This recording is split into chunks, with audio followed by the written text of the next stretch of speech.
Hello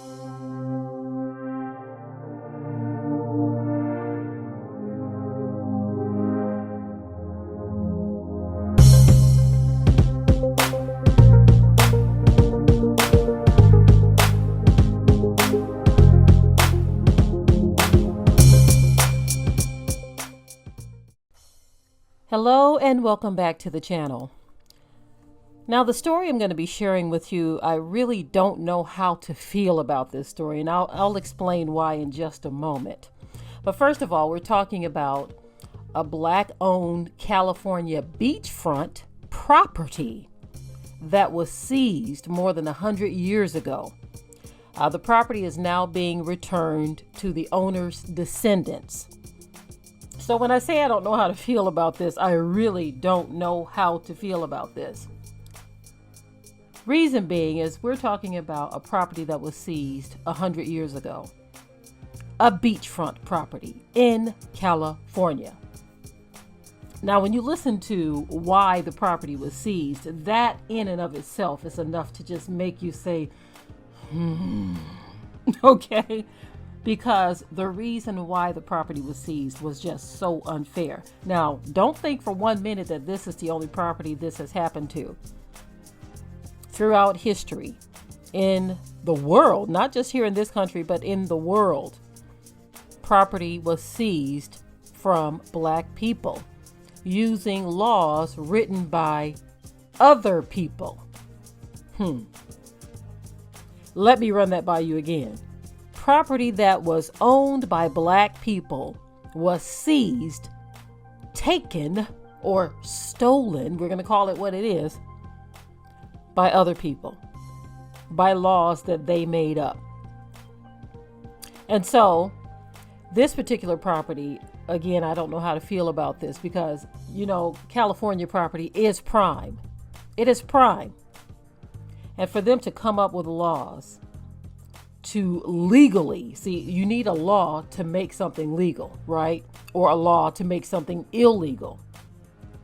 And so they were always drafting laws that essentially shut us out from things or made something that was legal illegal, or made something that was illegal legal. Like stealing of land is illegal. You see what I'm saying? But once you draft a law because you are of the ruling class, you can now legalize stealing someone's land. And so that's what's happened to this family here. So I don't know how to feel when I hear that they are giving it back to the descendants 100 years later. Now that part I'm happy about, but that's 100 years of wealth down the drain. Now I want you to take a listen as within this proposal, they are asking the family, this is the part that got me. Within this proposal, they are asking the family if the county can continue its current use of the property that was stolen from their ancestors 100 years ago. That's why I say I don't know how to feel. That part made me so upset. I said to myself, are you serious? You stole the land. Now you would ask for continued use. These people are something else. Oh my goodness. And to those of you who think whatever it is, whatever the heck you're thinking about what I'm saying, if the shoe were on the other foot, you would be thinking we were something else too. If we ran such a request by you as well. Now I'm talking reality here. I'm not talking about anything dealing with hatred or anything like that. I'm talking reality. This could have been another Black family doing it against another Black family. I would still feel the same way. But see, some people get so sensitive when we are talking about the ills that have been pushed on us as Black people by these other races. You think that automatically it equates to hate. No. I'm talking about the audacity of these people to ask this family if they can continue its current use of the property. Anyway, go ahead and take a listen at this, and I will be right back. The decision in Los Angeles County, the nation's most populous, comes at a time of national reckoning on race and discussions at the local, state, and federal levels over reparations. It comes after multiple property transfers over the decades. Today, a county lifeguard training headquarters building sits on the property along some of the most coveted coastline in Southern California. The property encompasses 2 parcels purchased in 1912 by Willa and Charles Bruce, who built the first West Coast resort for black people at a time when segregation barred them from many beaches. They built a lodge, cafe, dance hall and dressing tents with bathing suits for rent. Initially it was known as Bruce's Lodge.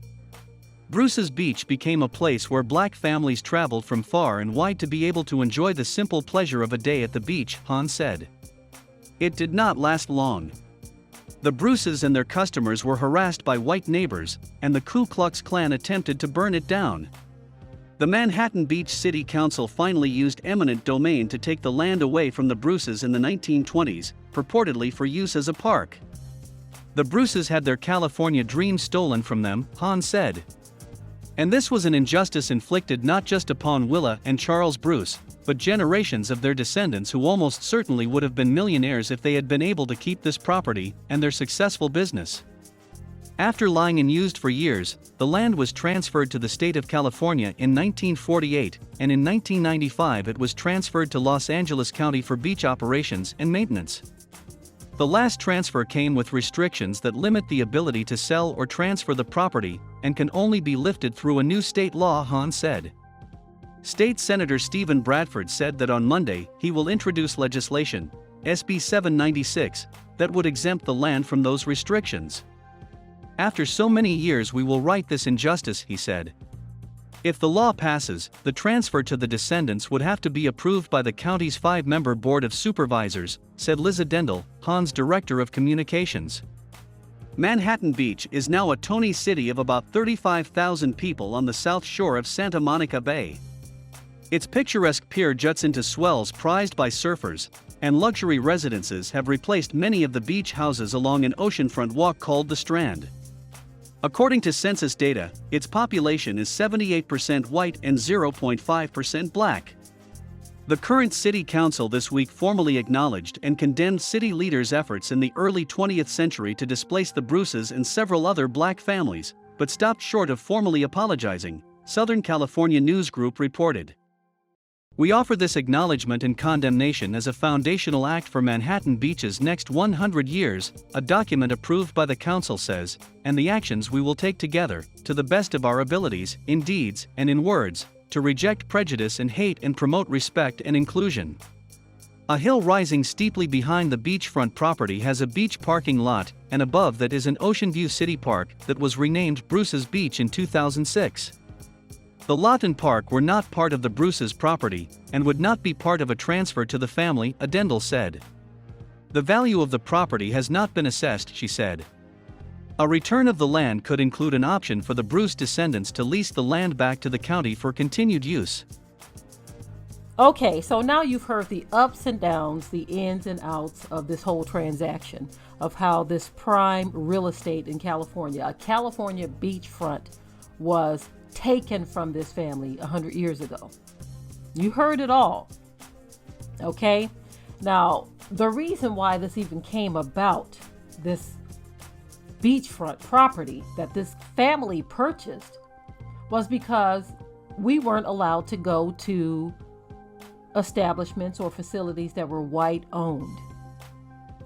And so you have those who are so reprobate in their minds that they will say, well, how can you have a black only beachfront? Now, notice they don't say anything about the white only establishments. And it wasn't necessarily that it was a black only. They said that they established this so that black people can have a place to go. Now, I can assure you there were no signs that said black only. Whereas this country was littered with signs that said white only.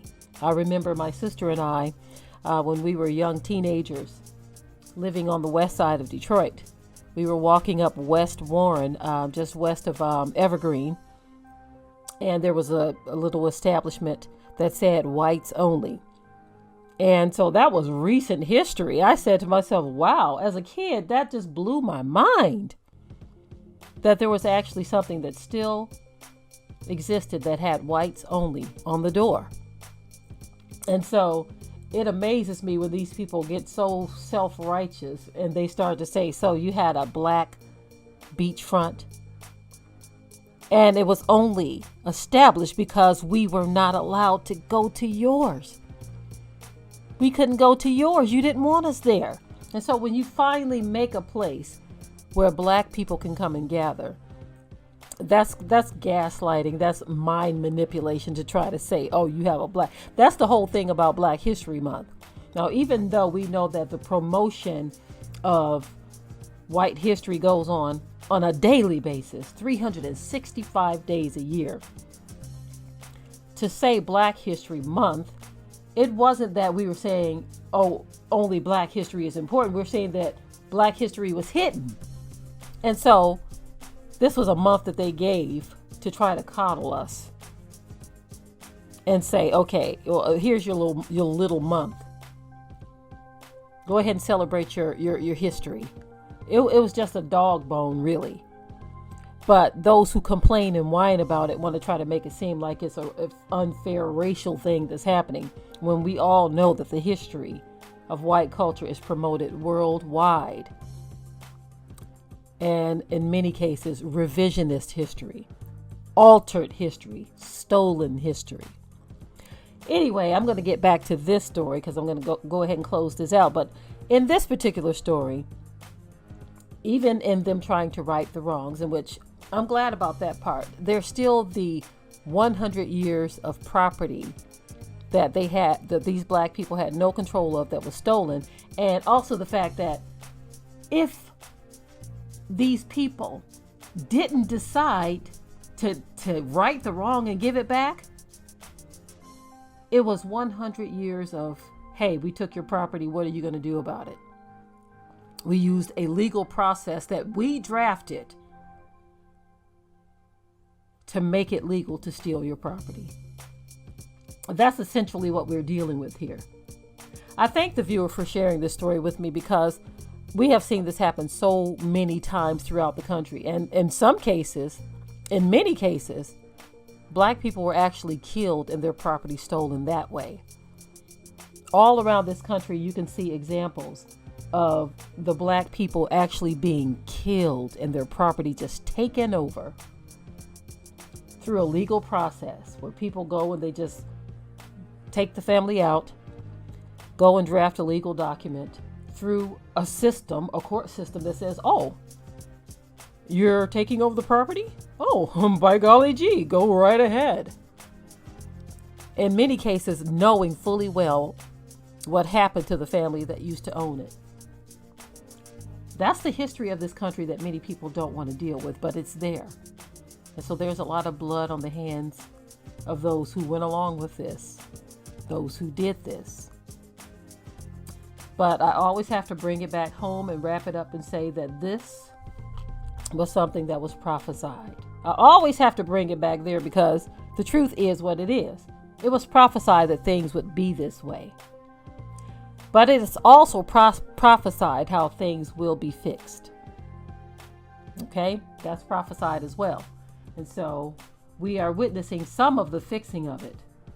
Okay, some of the fixing, but that's not all. There's a lot more to come. I'm done with this video. In the comment section below, please share your thoughts on this story.